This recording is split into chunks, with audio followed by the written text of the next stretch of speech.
Made in India.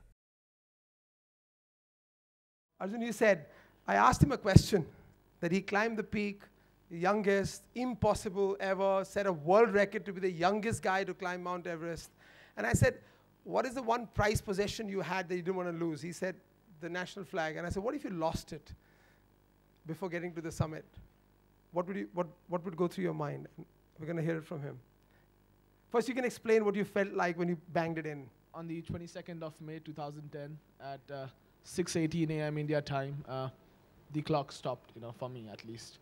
I was standing at 29,030 feet, the highest point on this earth, and unfurling the national flag out there as an Indian was one of the most proudest moments which I think I will ever feel in my life.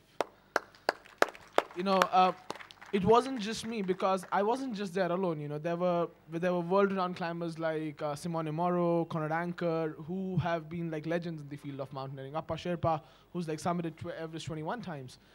But they were there, and out there, I could prove a point to them. I could look down at them and then tell them that, this is what an Indian youth is capable of. This is what an Indian youth dreams about, and this is what he's capable of doing, and that is how I did it. Unfurling the national flag out there and standing out there and just singing the national anthem on the top of the world was just truly amazing. You sang it on your own, or you had? No, I sang it on my own. Unless and until people from the US also sang with me, which I doubt they would.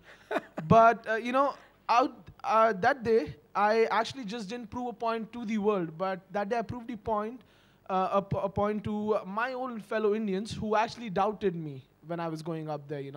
The only thing which I felt I did nice was I actually made our own Indian people think that yes, it was a proud moment, yes, it was a good thing that he could make it. Because when I started sharing this dream of I want to climb the world's highest mountain at the age of 16, there were my own Indian people who said that, you would die, you should not go, and you won't be able to make it, or give me money, I can also go and do that, maybe.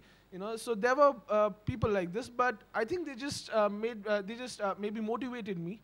They increased my passion towards what I was doing, and that's how I did it. Because out there, I wasn't just a climber, just a normal climber. I was there representing the whole youth of our country and what it was capable of doing. So what would you say that is your message to the youth of the country? The new India has so many people below the age of 25. We discussed it. So what do you want to tell them today? Just spot on into the camera. Tell them.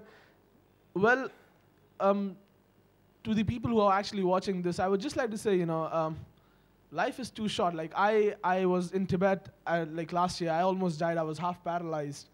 But I just learned one thing. Life is too short, and if you're not living on the edge, you're taking too much of space. And that's what I told you out there that day. If you're not living on the edge, you're taking too much of space in this world. You've got to take every step confidently. You've got to follow your heart, and you have to achieve what you dream about. So just dream big and dare to chase it. IamMadeInIndia.com, a united initiative.